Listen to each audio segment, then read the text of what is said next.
Hello students, स्वागत है आप सभी का आपके अपने यूट्यूब चैनल विद्या पर। यार आपको पता है केमिस्ट्री हमारी धमाका सीरीज चल रही है जिसमें आपको मैं केमिस्ट्री के इंपॉर्टेंट लॉन्ग क्वेश्चंस करा रहा हूं। और अगर आप ये सीरीज देखते हो तो स्टूडेंट आपके 15 से लेकर 20 नंबर कवर हो जाएंगे, क्योंकि जितने भी लॉन्ग क्वेश्चंस बनते हैं वो इन्हीं में से पूछे जाएंगे जो मैं आपको करा रहा हूं। इसी वजह से मैं आपसे बार बार कहता हूं कि इन वीडियोज को आप ज्यादा से ज्यादा देखा करो, जिससे कि आपका कॉन्सेप्ट अच्छे से क्लियर हो जाए। तो अनअकैडमी आपके लिए लेकर आए स्टूडेंट अनअकैडमी कॉम्बैट, और ये क्लास 6 के लिए जो बच्चे सीबीएसई क्लास 6 के फाइनल एग्जाम्स देने वाले हैं उनके लिए कॉम्बैट होने वाला है, मैथमेटिक्स एंड साइंस के लिए। और स्टूडेंट कैसे आप दे सकते हो ये भी मैं आपको बताने वाला हूँ। यहाँ पर अपना रिवीजन कर सकते हो, प्रैक्टिस कर सकते हो, उसके साथ साथ यहाँ पर यार इनाम भी जीत सकते हो। Get set to ace CBSE class 6 final exams. और यहाँ पर यार आपको कैसे टेस्ट देना है और कैसे आप एनरोल कर सकते हो, एनरोल फ्री ऑफ कॉस्ट कर सकते हो। उसके लिए आपको कोई भी पे नहीं करना है, बस एनरोल करते टाइम आपको एक कोड मांगेगा, इनवाइट कोड, वहां पर आपको डालना है बच्चों विद्या हब। तभी स्टूडेंट आप इस कॉम्बैट को दे सकते हो, अदरवाइज आप इस कॉम्बैट को नहीं दे पाओगे, ठीक है ना। तो यहाँ पर देखो बच्चों, फॉर्मेट क्या होने वाला है, 60 मिनट्स का आपका ये टेस्ट होगा, 30 सुपर क्वेश्चंस होंगे। वीकली कॉम्बैट होता है, एवरी संडे आपका कॉम्बैट होता है। नेगेटिव स्कोरिंग होगी, इंग्लिश एंड हिंदी दोनों लैंग्वेज में होगा। और टेस्ट के बाद यार आप इसका डिटेल्ड वीडियो सॉल्यूशन पा सकते हो टॉप एजुकेटर्स द्वारा। आपका जो कॉम्बैट होने वाला है वो 21 फेब को होगा, 21 फेब को होने वाला है। मैथमेटिक्स एंड साइंस, इसमें ये 2 सब्जेक्ट आएंगे बच्चों। और यहाँ पर आप पूरा सिलेबस और टॉपिक्स देख सकते हो बच्चों, क्या क्या आपका पूछा जाएगा, ठीक है ना। तो यहाँ पर आप लाइव कॉम्बैट देना है, एवरी संडे 11 बजे आपका ये कॉम्बैट होता है। और जैसे आपका यहाँ पर 12 बजे होगा, ठीक है ना, वैसे पहले 11 बजे होता था, अब 12 बजे होने वाला है 21 फरवरी को। तो सभी बच्चे कॉम्बैट जरूर दें, और एनरोल करते टाइम आपको डालना है विद्या हब, तभी आप इसको दे सकते हो, अदरवाइज नहीं दे पाओगे। ओके स्टूडेंट्स, आज स्टूडेंट बहुत ही इंपॉर्टेंट टॉपिक डिस्कस करेंगे। सल्फ्यूरिक अम्ल बनाने की लेड कक्ष विधि या शीश कक्ष विधि अथवा संपर्क विधि, ये दोनों ही मेथड्स बोर्ड परीक्षाओं के लिए बहुत ही ज्यादा इंपॉर्टेंट है। और ऐसा कोई पेपर नहीं है या फिर कोई सेट नहीं होगा जिसमें आपको ये जो क्वेश्चन है बच्चों देखने को ना मिले। आपको कहीं ना कहीं ये क्वेश्चन जरूर देखने को मिलेगा, क्योंकि ये बहुत ज्यादा पूछा जाता है, ठीक है बच्चों। और एक और बात, ये यार पीडीएफ पर ही पढ़ाऊंगा, उसका रीजन है बेसिक में यहाँ पर पढ़ा देता हूँ थोड़ा सा, क्योंकि देखो इसमें डायग्राम बहुत बड़े बड़े हैं जिसमें मेरा बहुत ज्यादा टाइम चला जाएगा। बट टेंशन ना लो, पीडीएफ पर भी आपको उस तरीके से समझाऊंगा, पूछो मत, एकदम ही अलग ही लेवल होगा। और हाँ, इसके बाद जितनी वीडियोस आएंगी सारी की सारी बोर्ड पर ही होंगी, टेंशन मत लो। 2 वीडियोस मैंने आपको पीडीएफ पर दी हैं, उसका रीजन था यार क्योंकि इनमें बहुत ज्यादा डायग्राम्स मुझे बनाने पड़ते, और डायग्राम बनाने में बहुत टाइम चला जाता है, इतना टाइम हमारे पास नहीं होता है, ठीक है ना। तो ये वीडियो भी पीडीएफ पर देख लेना, ठीक है बच्चों। तो देखो सल्फ्यूरिक अम्ल बनाने की 2 विधियां हैं, तो यहां लिख सकते हैं हम औद्योगिक विधियां होती हैं दोनों। ये दोनों विधियां कैसी हैं बच्चों, औद्योगिक विधियां हैं, ठीक है ना। नंबर 1 लेड कक्ष विधि, कौन कौन सी हैं, लेड कक्ष विधि, लेड कक्ष विधि या शीश कक्ष विधि, दोनों में से कोई सा भी नाम आ जाए आपको यही करके आना है जो मैं आपको बताऊंगा। नंबर 2 संपर्क विधि, इन दोनों मेथड्स के द्वारा सल्फ्यूरिक अम्ल को बनाया जाता है, लेकिन ज्यादातर हम लोग संपर्क विधि यूज करते हैं, क्योंकि इस मेथड के द्वारा जो सल्फ्यूरिक अम्ल प्राप्त होता है उसकी क्वालिटी ज्यादा अच्छी नहीं होती है, तो इसको थोड़ा सा कम यूज किया जाता है, क्योंकि इसके द्वारा जो एसिड बनेगा, सल्फ्यूरिक एसिड बनेगा, उसकी क्वालिटी अच्छी नहीं होगी। इसी वजह से ज्यादातर यूज किया जाता है संपर्क विधि को। क्या यूज किया जाता है, संपर्क विधि, बहुत इंपॉर्टेंट है, बहुत ज्यादा पूछी जाती है। दोनों में एक ही चीज होती है, S+O2 is given you SO2, 2SO2 plus O2, यहाँ पर हम कैटालिस्ट यूज करते हैं। अगर आप ये कर रहे हो, अगर आप लेड कक्ष विधि कर रहे हो तो स्टूडेंट यहाँ पर NO होता है, और अगर आप संपर्क विधि कर रहे हो, संपर्क विधि में यहाँ पर PT लिया जाता है। बस दोनों में इतना सा चेंजेज आ जाता है, 2SO3, ठीक है ना। आगे का प्रोसेस और भी है। अगर हम इसकी बात करेंगे बच्चों तो इसमें अलग प्रोसेस है और इसमें अलग प्रोसेस है, दोनों में अलग अलग प्रोसेस है, क्योंकि इसमें ओलियम बनता है बट इस वाली कंडीशन में ओलियम नहीं बनता है। तो दोनों को बहुत अच्छे से क्लियर कराऊंगा, टेंशन मत लो। अगर आपको कोई भी दिक्कत आए मुझे कमेंट करके बता देना, सर हमारी ये चीज समझ में नहीं, दोबारा से फिर क्लियर करा देंगे, टेंशन मत लिया करो, बस मेहनत करो। मेरा टारगेट है आप सभी को क्वालिटी एजुकेशन देना, वो मैं देता रहूंगा, टेंशन मत लेना, ठीक है। तो इसमें बस इतना ही रहने दो, आगे की जो चीजें हैं वो मैं आपको पीडीएफ पर पढ़ाने वाला हूं, तो उस वीडियो को देखो, ठीक है। हेलो स्टूडेंट्स, तो देखो आज की वीडियो आपको पीडीएफ पर मिलने वाली है, लेकिन आज के बाद जितनी भी वीडियोस होंगी उन सभी को आपको बोर्ड पर ही पढ़ाऊंगा, टेंशन ना लो। क्योंकि यार इसमें बहुत बड़े बड़े डायग्राम्स थे जो कि स्टूडेंट बोर्ड पर बनाने में बहुत टाइम चला जाता है, इतना टाइम यार इस टाइम तो नहीं है हमारे पास, इसलिए इस वीडियो को स्टूडेंट पीडीएफ पर बनाया जा रहा है। पर टेंशन ना लो यार, पूरी चीज़ें बहुत अच्छे से बारीकी से क्लियर कराऊंगा, ठीक है। तो बच्चों सल्फ्यूरिक एसिड, अगर हम सल्फ्यूरिक अम्ल की बात करें तो इसका अणुसूत्र होता है H2SO4। क्या होता है, H2SO4। और इसी से बच्चों आप इसका भार निकाल सकते हो। आप सभी को पता है हाइड्रोजन का परमाणु भार कितना होता है, 1, H के नीचे 2 लगाओ तो 2 गुणा 1, प्लस सल्फर का होता है बच्चों 32, प्लस ऑक्सीजन का होता है 16, ठीक है ना। परमाणु भार कितना होता है 16, लेकिन उसके नीचे 4 लगाओ तो 4 गुणा 16। और सभी को यार कैलकुलेट करोगे तो आपका निकल के आएगा बच्चों 98। संरचना सूत्र यार फर्स्ट ईयर में आपने बनाना सीखा होगा, कैसे आपस में जो परमाणु है वो इलेक्ट्रॉन को आदान प्रदान साझा या एक तरफा साझा करते हैं। तो इस तरीके से बच्चों आपका ये सल्फ्यूरिक एसिड का संरचना सूत्र बनेगा। देखो बच्चों H2SO4 बनाने की विधियों की बात करें तो 2 औद्योगिक विधियां हैं, जिसमें पहली है लेड कक्ष विधि या शीश कक्ष विधि, और दूसरी है बच्चों आपकी संपर्क विधि। और ये दोनों ही है ना बोर्ड एग्जाम्स के लिए बहुत ज़्यादा इंपॉर्टेंट है। इसी वजह से बच्चों आप इनको तो अच्छे से प्रिपेयर कर लेना, ठीक है ना। तो सबसे पहले बात करेंगे बच्चों हम लेड कक्ष विधि या शीश कक्ष विधि की, ठीक है ना, कि इसके द्वारा हम कैसे सल्फ्यूरिक अम्ल बनाते हैं। तो देखो सल्फर या फिर आयरन पायराइड दोनों में से किसी एक को लेना है, को हम वायु की ऑक्सीजन के साथ गर्म करते हैं, सल्फर को या फिर Fe2, ठीक है ना। आयरन पायराइड का सूत्र क्या होता है, Fe2 को हम गर्म करेंगे वायु की ऑक्सीजन के साथ। ऐसा करने से बच्चों क्या होगा, जब S और O2 आपस में क्रिया करेंगे तो बच्चों क्या बनेगा यार, SO2 बनेगा। उसी तरीके से Fe2 की क्रिया हम ऑक्सीजन से कराते हैं तो बच्चों यहाँ पर भी इस कंडीशन में भी सल्फर डाइऑक्साइड गैस बनती है। क्या बनती है, सल्फर डाइऑक्साइड गैस।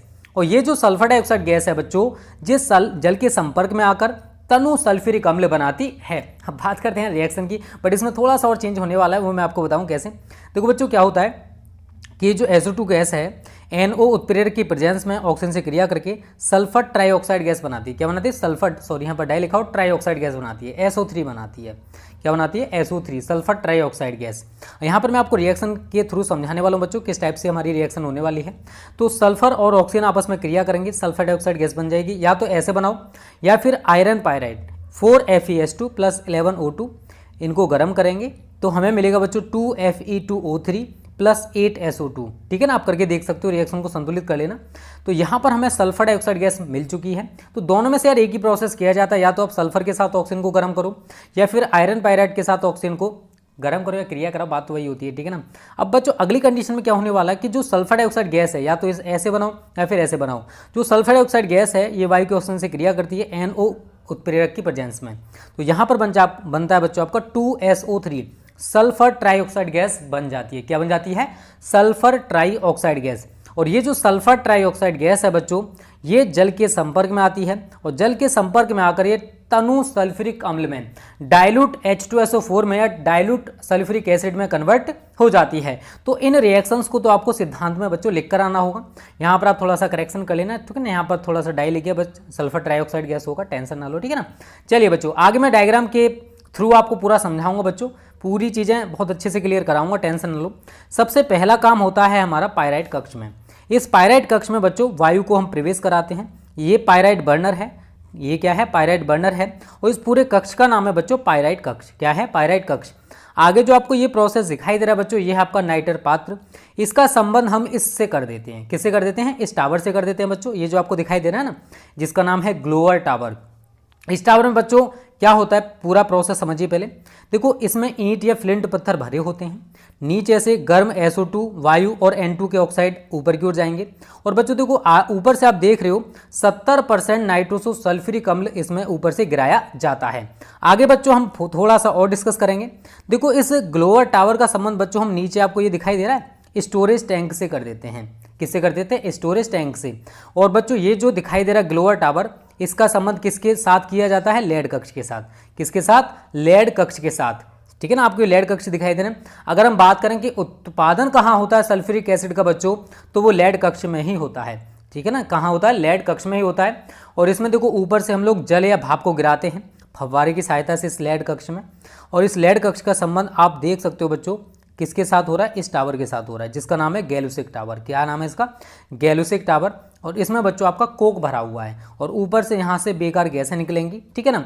और यहाँ से देखो समझना बच्चों, पूरा डायग्राम आप समझ सकते हो। इस स्टोरेज टैंक से जो एसिड होगा उसको कहाँ ले जाया जाता है बच्चों, इस गैलुसिक टावर में। और फिर इस गैलुसिक टावर से उस एसिड को बच्चों कहाँ ले जाया जा रहा है, देख रहे हो आप सभी यहाँ पर, कहाँ ले जाया जा रहा है, उस ग्लोअर टावर में। तो यार पूरा प्रोसेस हम बारीकी से समझेंगे। पहले हमने डायग्राम को पूरा समझ लिया है, आपको इसी तरीके से बच्चों पूरा डायग्राम बनाकर आना है। पूरा डायग्राम सही तरह देख लीजिए। ये हमारा पायराइड कक्ष है, आपको बच्चों आगे ये दिखाई दे रहा है, ये हमारा ग्लोअर टावर है। ये दोनों बच्चों आपके लेड कक्ष हैं, ये हमारा गैल्यूसिक टावर है। और नीचे आप देख सकते हो बच्चों ये हमारा स्टोरेज टैंक है। इसी स्टोरेज टैंक में जो हमारा एसिड बनेगा, सल्फ्यूरिक एसिड जो बनेगा बच्चों, इसी स्टोरेज टैंक में इसको एकत्रित किया जाएगा। और इसमें समझना बच्चों, देखो स्टोरेज टैंक को ले जाया जाता है, सॉरी ये शीतलक है, ठीक है ना। जो देखो एसिड जहाँ से जब आएगा तो वो कैसा होगा, गर्म होगा, तो उसको हम शीतलक में प्रवाहित करके कूलर में भेज के उसको ठंडा कर लेते हैं। और तो जो एसिड यहाँ पर बनेगा उसको फिर हम स्टोरेज टैंक को भेज देते हैं, जहाँ पर हमें इसको स्टोर करना है, तनु सल्फ्यूरिक अम्ल को। थोड़ा सा बच्चों इन सभी के बारे में हम थोड़ा थोड़ा जान लेते हैं, ठीक है। तो पहला पॉइंट है बच्चों आपका पायराइट कक्ष। पायराइट कक्ष में बच्चों क्या होता है, मैंने बोला था सल्फर या फिर आयरन पायराइट को वायु की ऑक्सीजन की उपस्थिति में गर्म करते हैं। ऐसा करने से सल्फर डाइऑक्साइड गैस मुक्त हो जाती है, ठीक है ना, मुक्ति की जाती है। सल्फर डाइऑक्साइड गैस का पहले प्रोडक्शन किया जाएगा, तो H+O2 SO2 बनेगा। या फिर आप ये नहीं करते तो आयरन पायराइट के साथ इसकी क्रिया करा सकते हो, 4FeS2, ठीक है ना, 4FeS2 + 11O2 is given you 2Fe2O3 + 8SO2। तो यहाँ पर आपकी सल्फर डाइऑक्साइड गैस बच्चों बन जाएगी। तो या तो आप ये प्रोसेस अपना कर बना सकते हो SO2, या फिर इसके द्वारा। हमने यहाँ पर यार धूल निवारण कक्ष को बच्चों ऊपर डायग्राम में नहीं दिखाया है, बट यहाँ पर एक धूल निवारण कक्ष भी लगा होता है। वायु में देखो धूल के कण होते हैं, इसी वजह से उसको धूल निवारण कक्ष में भेजा जाता है, जिससे कि उन धूल के कणों को पृथक किया जा सके। उसके बाद आपने देखा था नाइटर पात्र में, अभी दोबारा से डायग्राम को दिखाऊंगा, टेंशन मत लो।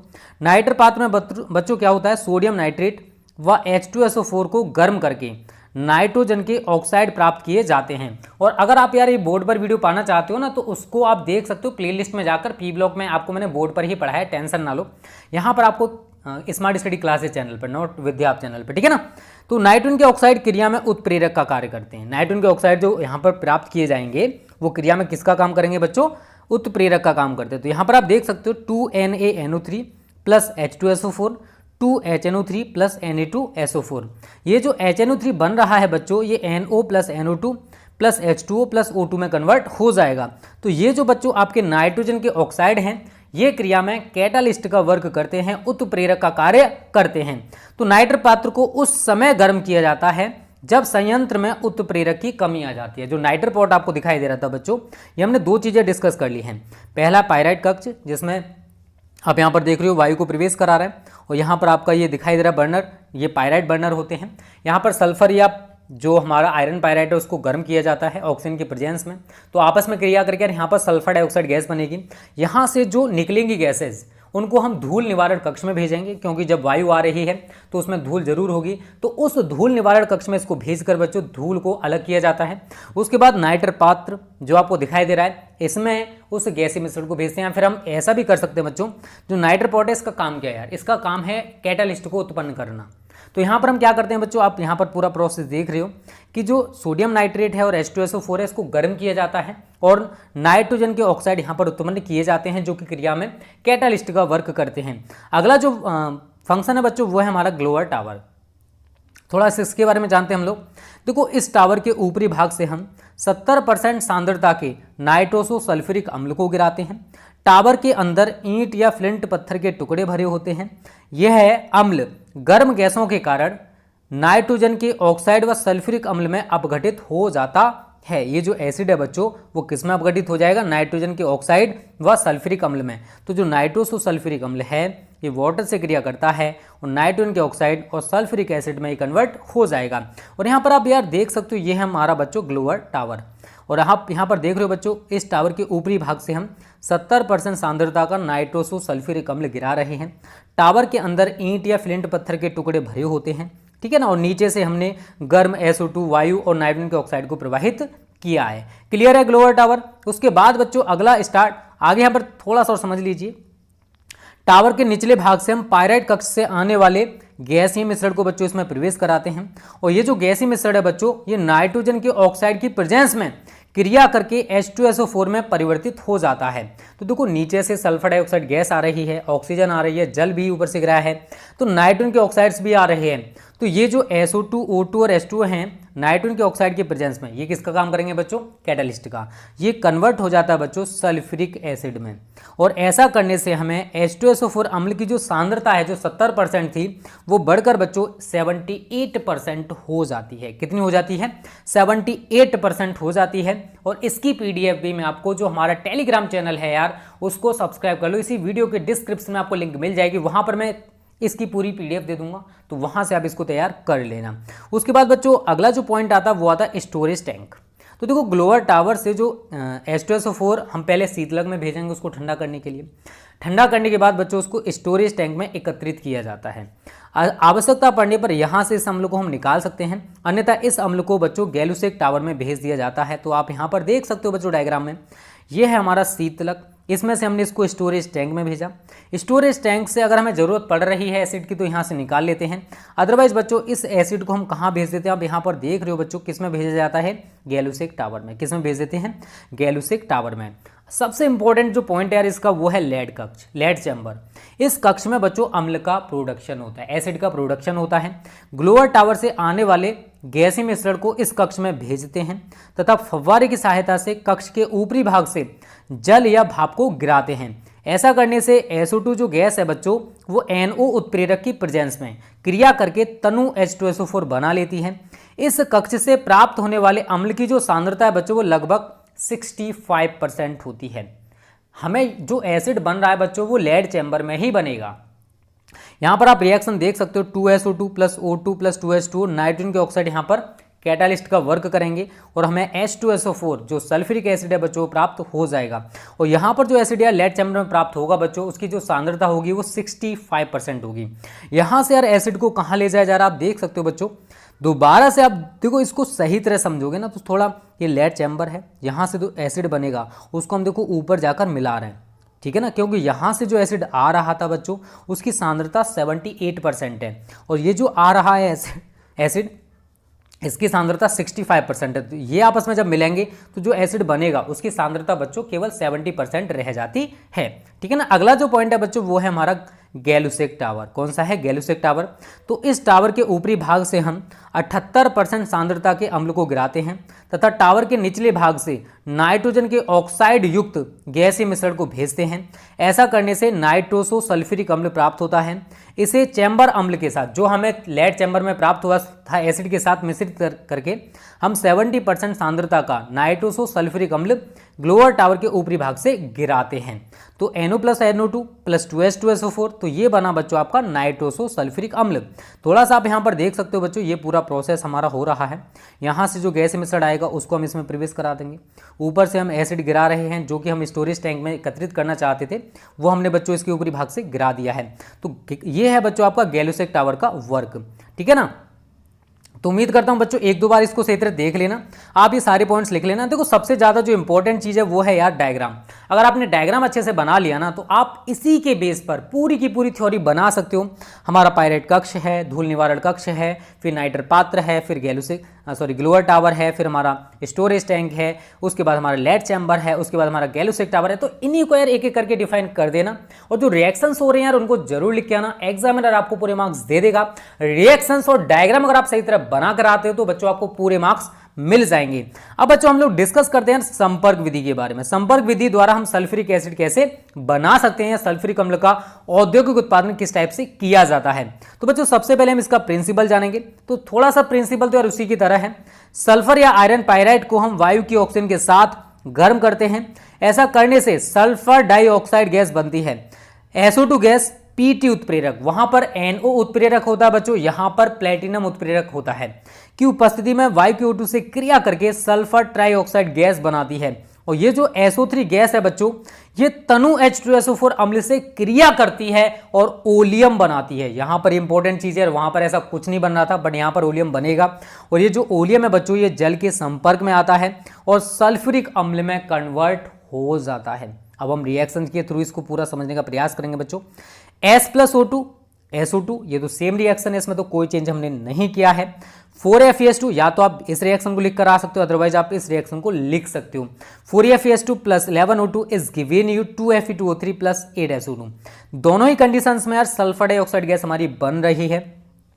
ये जो सल्फर डाइऑक्साइड गैस है बच्चों, वायु के ऑक्सीजन से क्रिया करती है, यहाँ पर Pt उत्प्रेरक है और टेम्परेचर बच्चा लोग हमारे यहाँ पर रहता है 450 डिग्री सेल्सियस, और यहाँ पर बनती है सल्फर ट्राइऑक्साइड गैस।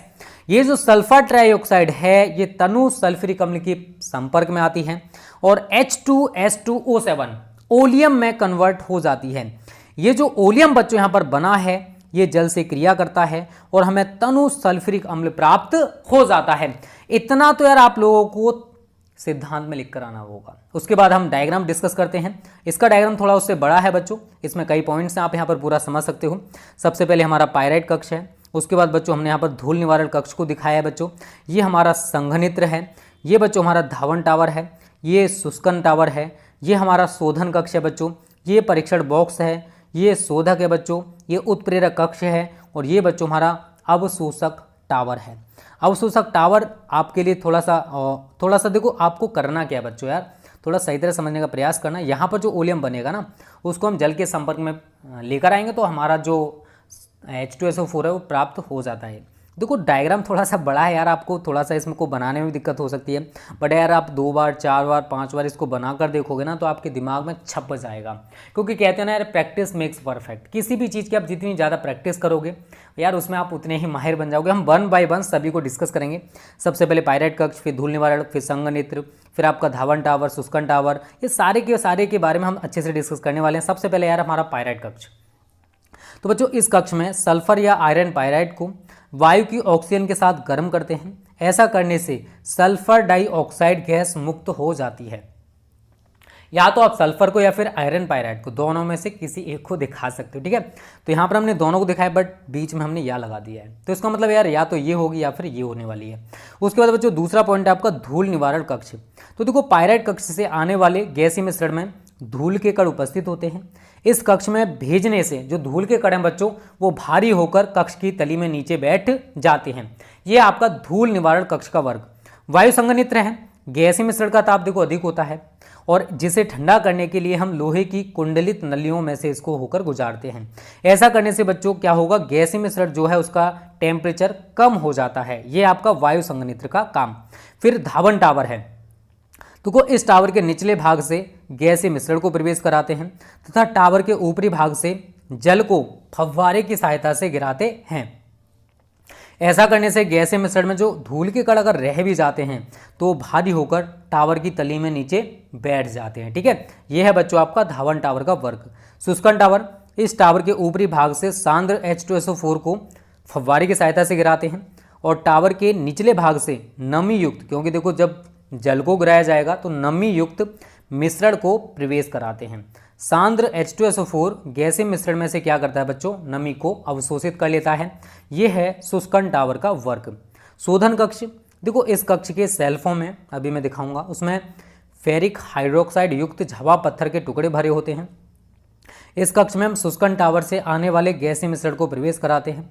यदि उस गैसीय मिश्रण में आर्सेनिक ट्राइऑक्साइड की अशुद्धि है तो इसे हम कक्ष में अवशोषित कर लिया जाता है उस अशुद्धि को, क्योंकि आर्सेनिक ट्राइऑक्साइड प्लेटिनम उत्प्रेरक के लिए विष का कार्य करता है। किसका काम करता है, विष का कार्य करेगा प्लेटिनम कैटलिस्ट के लिए, ठीक है बच्चों। उसके बाद है आपका परीक्षण बॉक्स।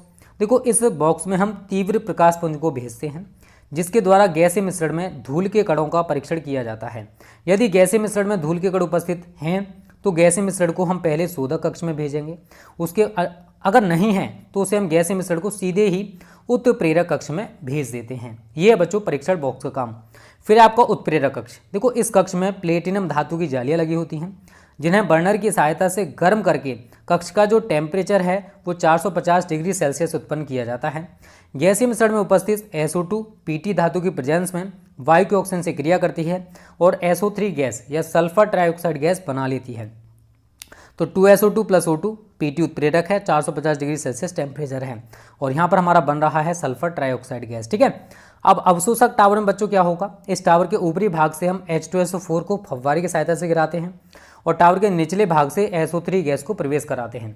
जो SO3 गैस है ये H2SO4 के संपर्क में आती है और ओलियम बनाती है। ये जो ओलियम है बच्चों ये जल से क्रिया करके तनु H2SO4 में परिवर्तित हो जाता है। ठीक है ना, तो SO3 + H2SO4 H2S2O7 ओलियम बनेगा और H2S2O7 जो है ये जल से क्रिया करता है और तनु सल्फ्यूरिक अम्ल में परिवर्तित हो जाता है। देखो इस विधि के द्वारा जो अम्ल प्राप्त होगा बच्चों वो महंगा होता है और उच्च क्वालिटी का होता है। ठीक है, तो ये सारे के सारे पॉइंट्स अगर आप लिख कर आते हो तो बच्चों आपको पूरे मार्क्स मिल जाएंगे। ये डायग्राम आपको थोड़ा सा समझना जरूरी है क्योंकि बिना इसके आप कुछ भी नहीं कर सकते हो। अगर आपने डायग्राम अच्छे से प्रिपेयर कर लिया, इसको 2 बार 3 बार, देखो ये सारे के सारे पॉइंट्स बहुत ज़्यादा इंपॉर्टेंट है बच्चों, सभी का कुछ ना कुछ वर्क है जो कि मैंने आपको थोड़ी देर पहले ही बता दिया है। अगर आप ऐसा ही करके आते हो तो जितने नंबर का क्वेश्चन है आपको उतने नंबर मिल जाएंगे। ठीक है ना, तो बच्चों देखो आज तो हमने PDF पे पढ़ा दिया, बट अब जो वीडियोज़ मिलेंगी वो सारी की सारी बोर्ड पर ही मिलने वाली। यार इन दोनों में थोड़े बड़े बड़े डायग्राम्स थे, इसी वजह से हमने इस टॉपिक को PDF लेकर पढ़ा है। ठीक है ना बच्चों, तो आज की वीडियो अगर अच्छी लगी तो वीडियो को लाइक और शेयर कर देना, अगर बुरी लगी है तो भी लाइक कर देना। नेक्स्ट वीडियो में हम आपको बोर्ड पर ही पढ़ाएंगे, और अगर आप ये वीडियो बोर्ड पर पाना चाहते हो तो यार हमारा स्मार्ट स्टडी क्लासेस चैनल पर P ब्लॉग की प्लेलिस्ट है, उसमें जाकर आप इसको बोर्ड पर देख सकते हो। Okay students, thanks for watching this.